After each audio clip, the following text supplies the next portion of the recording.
Podcast. The Brutal Interdiction Podcast. Grab my recorder. Did you go to Dominican yesterday? Yeah, we decided to ignore someone's advice when they said get a taxi because the beach it's a long walk. But we thought, well, the weather's lovely, so we'll walk. Right.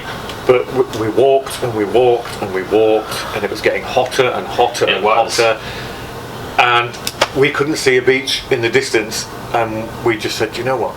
We walked 10,000 steps. You know, we've got the old In the Dominican. Yeah, that was trying to find a beach, and then we walked another 10,000 steps going back. So, and we were fucked. I mean, it was just so hot. Luckily, I put the cream on, and I always wear my hat. Right. And eventually, you know, my shirt's done up here, and I'm putting it up like this, and I'm just trying to hide away, vampire style, away from the... Well, you're not used to it being from over there, right? It's all cloudy. It's cloudy and rainy and dark at the moment, which is just how I like it. Yeah. It was too hot. I mean, it's perfect for what you do, right? Absolutely perfect for me, yeah. How much of the environment plays into your music? Well, I think a lot, actually, because if I lived in the Dominican Republic, I wouldn't be writing My Dying Bride style material. It'd be reggae. Yeah, it'd be something like that. You are. But it's the history as well. It's not just the weather. Being a Northern European, the history is massive, and the variety in Europe as well. I mean, Europe's not that big. When you see all the tiny little countries, they've all got folklore and history. Yeah. And it's nice to be in and amongst that, and that does rub off when you start writing. The culture, the history, it seeps in. You don't necessarily have to go and find it and think, oh, there's a castle there that was run by King Edward IV, and he was defeated by Oliver Cromwell. Well, I'll write about that. You don't have. You can if you want, but it comes to you, right? Just by being in the environment. So how do you? And this is not my Dying Bride related at all. But how do you think that plays into like newer nations, like the Dominican, or because they don't have that sort of history, right? But then, I mean, that starts in like 1490s. But sometimes it's nice to have a clean slate, because some people have a nasty history and they might think, do you know what? It's not all glory. Yeah, I've seen some of the paintings on the walls there of generals, and normally any country that has the word republic in its title normally has got some issues. But yeah, I mean, people of all these islands in the Caribbean, the Europeans, I mean, we came over and we made an awful mess. Right. We really made an awful mess. And we'll probably never be forgiven for it, and there's nothing we can do to make amends, but it is what it is, and we'll just try and get along a little bit more than I will tell you, everywhere I went yesterday in the Dominican, everybody's got the groove. The music is like in their soul, right? Oh, God, everybody was dancing. Yeah. Everyone, all the shopkeepers, everywhere I went, somebody was dancing. Yeah, we walked, as I say, we left that complex, the holiday resort area. And as soon as we walked out through security, there's a police car, and there's a scuffle going on over there. There's an animal dying in the street, and I'm thinking, fucking hell. It's nice to absorb other people's cultures, but that resort bit's quite nice. Do we have to go out here? And there's trash everywhere. I know. And we saw a car. It was smashed to pieces. The windscreen was all smashed up, and we thought it was dumped. And the guy got in it and drove off, and we couldn't believe it. We could not believe it. Sometimes it's nice to absorb other people's culture. Also makes you thankful for what you have, right? It does, yeah. It's a poor place. It was the same when we did this cruise. I think it was 2016. We went to Jamaica. Yeah. And we were told you can't leave this area unless you go in one of our minibuses, because we wanted to go to Montego Bay. We thought, oh, okay, fine. So we paid a driver and we left the complex, and we went through a fucking nightmare of a dump, which you don't see on TV. People think Jamaica, beautiful palm trees, golden sand, blue ocean. Women, right. We drove through a shithole, and then when you arrive at Montego Bay, it looks like the entrance to Jurassic Park. Huge security gates. Armed guards got on our bus, checked all our paperwork, and then the gates open, and we're in, and it's picture perfect. That's Hollywood right there. That's the brochure. But the rest of it, oh fuck me. Yeah. But it is what it is, you know. Anyway, My Dying Bride. Right. How's the cruise going so far? Oh, I love it. It's amazing. This is our third time doing it, and it shouldn't be something I enjoy. I'm not an especially social person, and I'm not a big fan of hot weather, and I generally don't wear shorts and t-shirts. I like a shirt and I like a trouser. I don't know, I've got these fucking boots on, right? My feet are hot as hell. So it shouldn't work for me. You know, the Northern European festivals, it's dark and it's raining, and that's our music. When we played in Midgardsblot, Norway, it was pouring with rain when we went on stage, and sometimes the crowd disappeared because they're fucking sick of it at that point. But that is your backdrop, right? They That's like Odin it. shining down on you. They you. loved it, and the atmosphere was amazing. And then, complete contrast, we're playing the pool deck in the Caribbean on a cruise ship. You still feel the audience, because it doesn't matter where I am, really, to be honest, because I'm lost in my own world when I'm on stage anyway. So it's not like I'm on the pool deck thinking, what the fuck are we doing here? Well, this is not our crowd. So you're able to put that all out and just... I'm in my own little world, and where does that start? Like just before? Or is that a couple hours before? About an hour before, because I start to get nervous. But even after... You still get nervous after all these years? This is our 34th year, and, well, in the olden days I was terrified. The terror is not as much as it used to be. Now it's just nerves. And it's difficult because when I get on stage, I'm not there to rock like all these bands. We've just seen Lord of the Lost. They're loving it, everyone's jumping and singing and shouting, and it's good fun, everyone's on vacation, and that's kind of how it should be. And then I wonder, why have we been invited here? Because we're not really here to entertain people.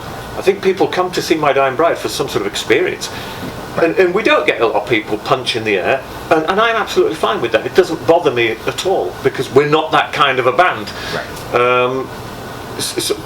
But I come here because the first time we did it, we loved it. The second time we did it, we loved it. So now I've learned this is brilliant. So when we got invited this time round, it's just the food's great, the atmosphere's great, and they've got such a diverse mix of bands. Yes. It's not just, there's quite a lot of power metal, but there's all sorts of stuff going on. I've seen some really interesting bands who I've never even heard before, and I thought, that's great. Yeah, that's what I did last night. I decided to just forego all the ones that I've seen every other cruise and say, I never heard of, I don't know. We were talking about the band the other night, Sayor. Yeah. I went and saw them again after you turned me on to them. Unfucking They were believable. great. Yeah, they were good. The sound wasn't great, unfortunately, but they were great. And Did you see them last night? Yeah. Oh, yeah. And I saw a band from Hungary. Can't remember the name. Dalrida? Yeah. I thought they were great. Really good. And then, I don't know if you're a black metal fan, but I Am the Night just... Oh, I didn't see that. That's got the whole cruise for me so far. Like, one of the highlights is really good, like, old emperor sort of Norwegian. Oh, okay, right. I've not seen those guys yet. And then some band last night, December Noir.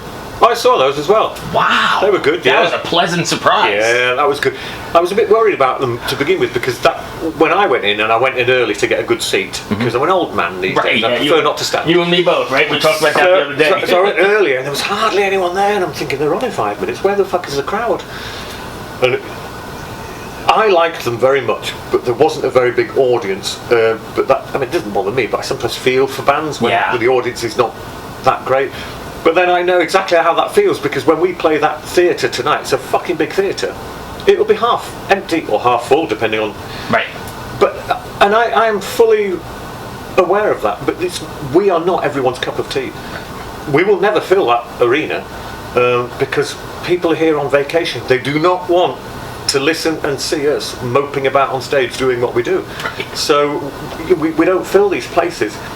And for some people with egos, they'd be pissed off with that. For me, I fully expect it. Right. Interesting. I also think it depends on the billing too, right? Like last night, December was up against like Blind Guardian on the main deck. And, you know, it's a power metal boat pretty much. It is. That doesn't help. I mean, we had a chap earlier and he was saying, when you played in Argentina, the Cure were playing on the same night, and that will have pulled some of your audience. Maybe the more gothic, have all gone to see the Cure rather than My Dying Bride. And I'm like, yeah, that's fine. I don't care. I'll play to 3 people or 3,000. It makes no difference because I'm not there to do the fist pumping.